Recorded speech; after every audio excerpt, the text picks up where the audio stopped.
नमस्कार, आदाब। आप देख रहे हैं न्यूज 18 का सोशल मीडिया प्लेटफॉर्म और मैं हूं इकबाल हुसैन।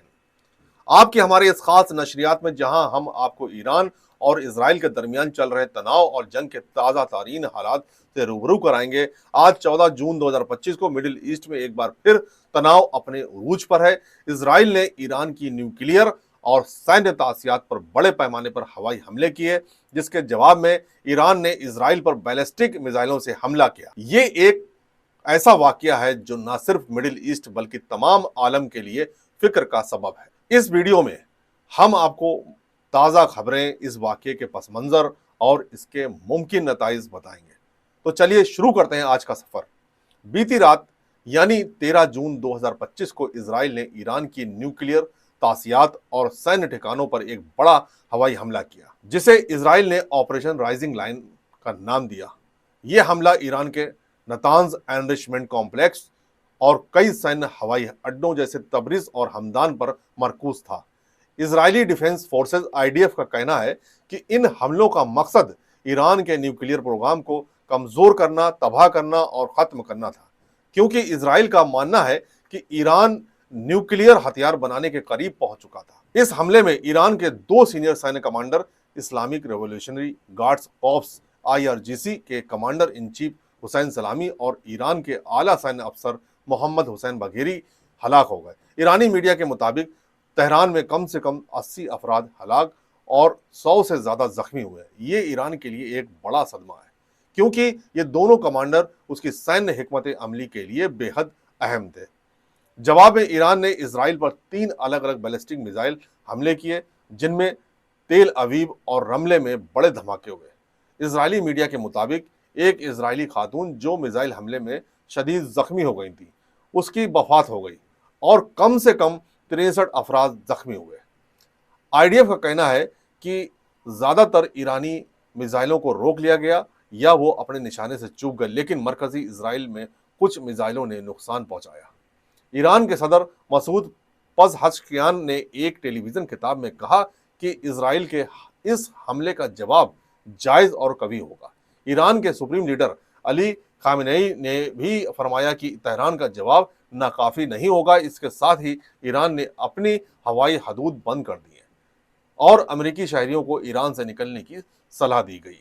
ये तनाव रातों रात नहीं उभरा। ईरान और इजराइल के दरमियान दुश्मनी का तारीखी सिलसिला 1979 के ईरानी इनकलाब से शुरू होता है। ईरान ने अपने एक्सिस ऑफ रेजिस्टेंस के जरिए, जिसमें हमास, हिजबुल्लाह और हौती जैसे ग्रुप शामिल हैं, इजराइल के खिलाफ एक प्रॉक्सी जंग छिड़ रखी है। 7 अक्टूबर 2023 को हमास के इजराइल पर हमले, जिसमें 1200 से ज्यादा अफराद हलाक हुए, इस तनाव को और शदीद कर दिया।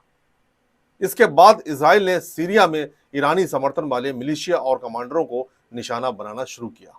दिसंबर 2024 में एक इजरायली हवाई हमले में IRGC के सीनियर कमांडर रजी मूसवी हलाक हुए और अप्रैल 2024 में दमिश्क में ईरानी कॉन्सुलेट पर इजरायली हमले ने तनाव को और बुलंद किया। ईरान ने अप्रैल 2024 में इजराइल पर सीधे मिसाइल और ड्रोन हमले किए, लेकिन उस वक्त दोनों तरफ से तनाव कम करने की कोशिश की गई। इस बार इजराइल का दावा है कि ईरान का न्यूक्लियर प्रोग्राम एक वजूद का खतरा है और उसने अपने हवाई हमलों को प्री एक्टिव स्ट्राइक करार दिया। दूसरी तरफ ईरान का कहना है कि उसका न्यूक्लियर प्रोग्राम अमन पसंद है, लेकिन international atomic energy agency IAEA की ताज़ा रिपोर्ट्स के मुताबिक ईरान के पास 60% तक मालामाल यूरेनियम का जखीरा इतना है कि अगर वो और मालामाल करे तो 10 न्यूक्लियर हथियार बना सकता है। ये रिपोर्ट्स और इजराइल के इंटेलिजेंस दावों ने हालात को और संगीन कर दिया। इस वाकये का असर सिर्फ ईरान और इजराइल तक महदूद नहीं। अमेरिका ने कहा कि वो इजराइल के साथ हवाई दिफा में मदद कर रहा है, लेकिन वो इस तनाज़े में बिलवास्ता शामिल नहीं है। अमेरिकी सदर डोनाल्ड ट्रंप ने फरमाया कि ईरान ने न्यूक्लियर डील का एक मौका गंवा दिया, लेकिन उन्होंने ये भी कहा कि शायद एक और मौका मिले। अमेरिका ने यूनाइटेड नेशंस सिक्योरिटी काउंसिल को बताया कि इजराइल ने अपने हमलों के बारे में पहले से इत्तला दी थी और अमेरिका ने ईरान को ताकीद की है कि अगर उसने अमेरिकी शहरियों या तासियात को निशाना बनाया तो नताइज शदीद होंगे। कल ईरान ने मस्कट ओमान में होने वाले अमेरिका ईरान न्यूक्लियर मुज़ाकरात के छठे दौर से हटने का फैसला किया। ये मुज़ाकरात 15 जून को होने वाले थे, लेकिन अब इन्हें मुअत्तल कर दिया गया। ईरान के नायब वजीर खारजा माजिद तख्त खानची ने कहा था कि वो एक जवाबी तजवीज़ तैयार कर रहे हैं, लेकिन अब लगता है कि ये मुज़ाकरात फिलहाल रुक जाएंगे। दूसरे मुल्क भी इस हालात पर नजर रखे हुए हैं। United kingdom maritime trade operations ने फारस की खाड़ी, हॉर्मुज की खाड़ी और खाड़िए ओमान में सैन्य सरगर्मियों के बढ़ने की वजह से जहाजरानों को हौसला रखने की सलाह दी है। रूस और चीन जो ईरान के हलीफ हैं, उन्होंने भी अपनी फिक्र जाहिर की है, लेकिन उन्होंने अभी कोई बिलवास्ता कार्रवाई नहीं की। ये तनाज़ा अब एक इलाकाई जंग की सिमत बढ़ सकता है, क्योंकि ईरान के प्रॉक्सी जैसे हिजबुल्लाह और हौती भी इसमें शामिल हो सकते हैं। हौतियों ने पहले ही इजराइल के बेन गुरियन एयरपोर्ट पर हमले किए हैं और ये इम्कान है कि वो अपने हमलों को और तेज करेंगे। लेबनान में हिजबुल्लाह की फिर तश्कील के खिलाफ सीरियाई और लेबनानी हुकूमतों की कोशिशें भी इस तनाज़े से मुतासिर हो सकती हैं। ईरान के अंदर ये हमले अवाम में खौफ और गुस्से को जन्म दे रहे हैं। एक ईरानी सहाफ़ी ने बताया कि लोगों में 1980 के दहाई के ईरान इराक जंग जैसा खौफ है और बाजार खुलने पर कीमतों में इजाफे की उम्मीद है। ईरान की मईशत जो पहले से ही तहरीमात के बोझ तले दबी है और दबाव में आ सकती है। इजराइल के लिए ये हमला एक बड़ा जुआ है। अगर ईरान का जवाब और शदीद हुआ तो इजराइल को अपने हवाई दिफा को और मजबूत करना होगा। साथ ही इजराइल की आर्थिक हालत भी इस जंग से मुतासिर हो सकती है, क्योंकि तेल अवीव जैसे मरकजी शहरों पर हमले कारोबारी सरगर्मियों को ठप कर सकते हैं। ये जंग न सिर्फ मिडिल ईस्ट बल्कि तमाम आलम के लिए एक नाजुक लम्हा है।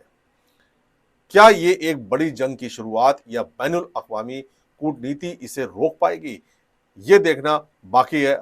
हम इस मसले पर ताज़ा अपडेट्स लाते रहेंगे। अगर आप अपनी राय रखना चाहते हैं तो हमें ज़रूर दें।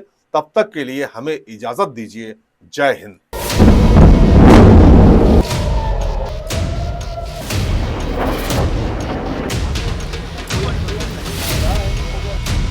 Kastada